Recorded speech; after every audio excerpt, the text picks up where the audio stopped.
And looking at all the explosives that Mississippi State was able to get through the passing game this past weekend, where were the breakdowns there, and what can you guys do to address it before you go against this very explosive team you're about to face? Yeah, I mean, we talk about it every week, you know, being able to win your 50-50 balls, your 50-50 matchups.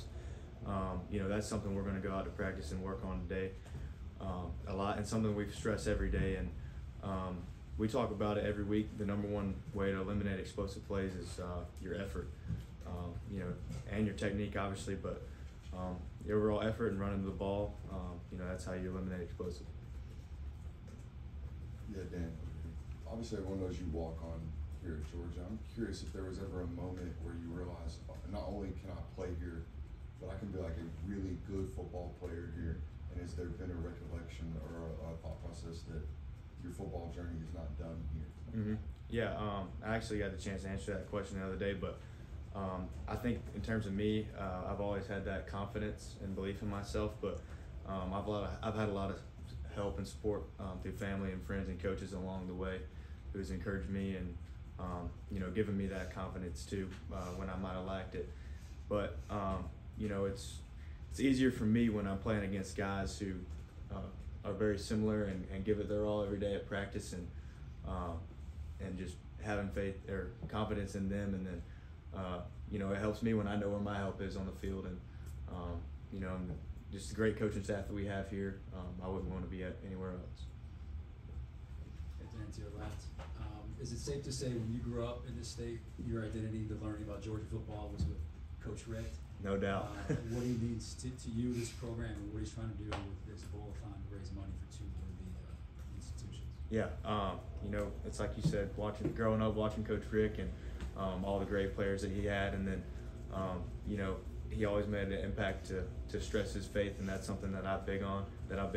I know that God's blessed me with all the opportunities that I've been given, and at the end of the day, just thanking Him for those. And it's like you said, growing up an hour from here, I wouldn't want to be anywhere else, and just thankful for the opportunity. Dan, I'm sure you'll learn more about Texas as this week goes on, but what do you know at this point about their offense, about what you guys are going to be up against? Yeah, you know, it's another great SEC opponent. I know that, and they have a very explosive offense, like you said. Great skill players, great running back, great quarterback, but thankfully so do we, and we see that every week in practice. And it's another week where, you know, it's like every other week, the work that we put in on Monday, Tuesday, Wednesday, Thursday is going to give us the confidence to go out there and do what we need to do. So. Hey Dan, over here. How many times family and friends asked you about the comment that Shannon Sharp made about you, that little clip, and how many times have you seen that yourself, and what'd you think? Yes, sir. I've seen that a lot from my family and friends. You know, you know, being in the position that I am, I don't feel like I spend a whole lot of time on social media. I try to limit myself, but they send me that. But you know, it's like every other thing. You know, you can't listen to that too much, and you just got to go to work.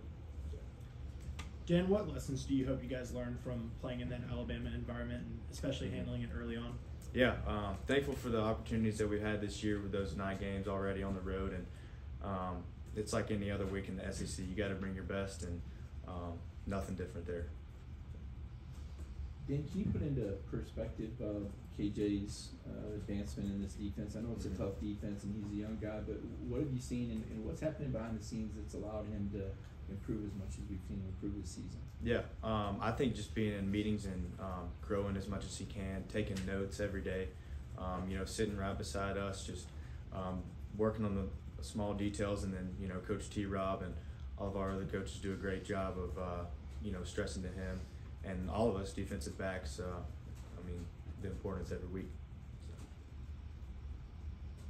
What kind of an opportunity is this for you guys to go on the road, play a #1 team? You guys have been #1 team a lot of your career here. Mm-hmm. What's the role reversal kind of? Yeah, it's like you said, it's a great opportunity, and I think it's a lot of the reasons that you choose to come to an institution like this, a place like Georgia.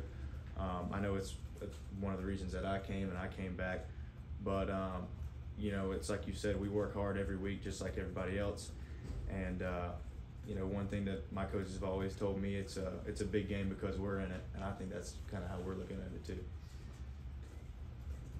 Oh, it seems like Coach Smart is pretty intense on the sidelines during games. I think he has some practice too. How would you just describe his coaching demeanor and how you guys handle it? It's it's very intense, but it's just another reason that we're always ready to play because of the passion and the energy that he comes with every single day. Not only on Saturdays, but a sideline on a college football game is a very intense place to be, and he does a great job of showing up with intensity and passion. So. Thinking about that Alabama game, do you think you guys were tight or anxious, and as a kind of a veteran leader, what can you do to mitigate that this time?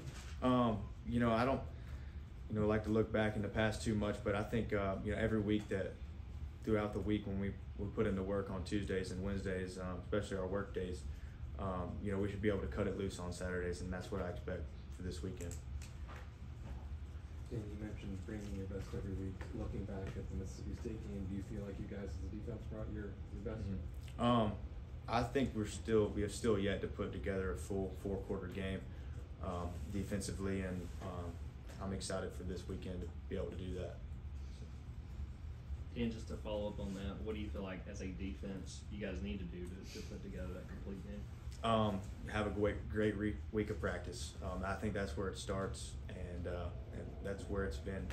That's where it's been since I've been here, and I think starting today, that's what needs to happen.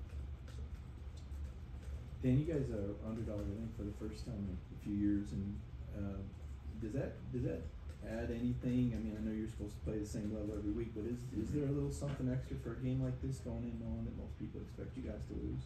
I don't think we're really worried too much about outside expectations. I don't personally believe that we're ever an underdog, but that's kind of how it might be how I've been seen throughout my career, but I'm not worried about the guys we have in our room one bit.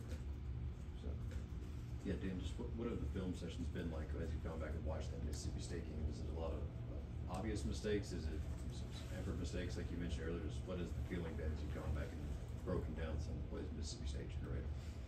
I think a little bit of both. I think we have lacked in effort at some times, but I think just going back and just being able to look yourself in the mirror personally and see what you did wrong, and then it just goes back to playing as a unit, knowing where your help is, and especially as a back end, just being able to over communicate. I think that's what's most important going forward. What's the toughest part of your job when you face a quarterback who completes over 72% of his passes? Is he's patient, and then can also beat you with plays? Yeah, thankfully, it's like I mentioned earlier, we're thankful enough at the University of Georgia to go against great offenses every single day, and with the skilled players and the quarterback that we have, I have complete confidence in our defense, and I know that the coaches are also going to have a great game plan for us. So just be able to go out and execute that, it starts today in practice. Then we got to see a little bit more of Ellis on Saturday. What kind of progress have you seen from him as he goes through his freshman year? Yeah, he's a great athlete, great competitor. Is what I love seeing most in Ellis, and just love watching him continue to get better each week at practice and competing against these guys. We have another for Dan. All right, Dan, thank you, sir. Thank you. Thanks, Dan.